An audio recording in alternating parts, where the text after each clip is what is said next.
ఏపీలో కొత్త జిల్లాల ఏర్పాటు ఖాయమయింది.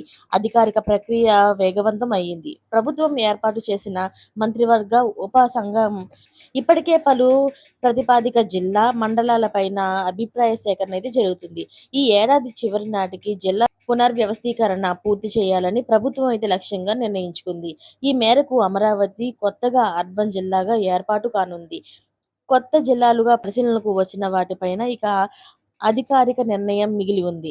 అయితే ఏపీలో కొత్త జిల్లాల ఏర్పాటు ప్రక్రియలో కీలక పరిణామాలైతే చోటు చేసుకుంటున్నాయి. కొత్త జిల్లాల ఏర్పాటుపైన అధ్యయనం చేయడానికి ప్రభుత్వం 7 మంత్రులతో ఉపసంఘం ఇప్పటికే ప్రజల వినతులను స్వీకరించడం ప్రారంభించింది.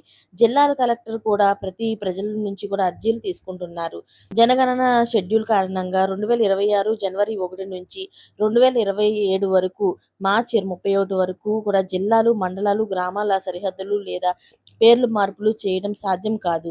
అందువల్ల అన్ని మార్పులు కూడా 2025 డిసెంబర్ 31 లోగా పూర్తి చేసి అమలులోకి తేవాలని ప్రభుత్వం భావిస్తుంది. ఈ కారణంగా ప్రభుత్వం వేగంగా నిర్ణయాలు తీసుకుంటుంది. ఇప్పటికే వస్తున్న ప్రతిపాదనలు జిల్లాల వారీగా ఎప్పటికప్పుడు సమీక్ష చేస్తున్నారు. అభిప్రాయ సేకరణ పూర్తి చేసేందుకు కసరత్తులు చేస్తున్నారు. మరిన్ని లేటెస్ట్ అప్డేట్స్ కోసం ఛానల్‌ని సబ్స్క్రైబ్ చేసుకోండి. Thanks for watching friends.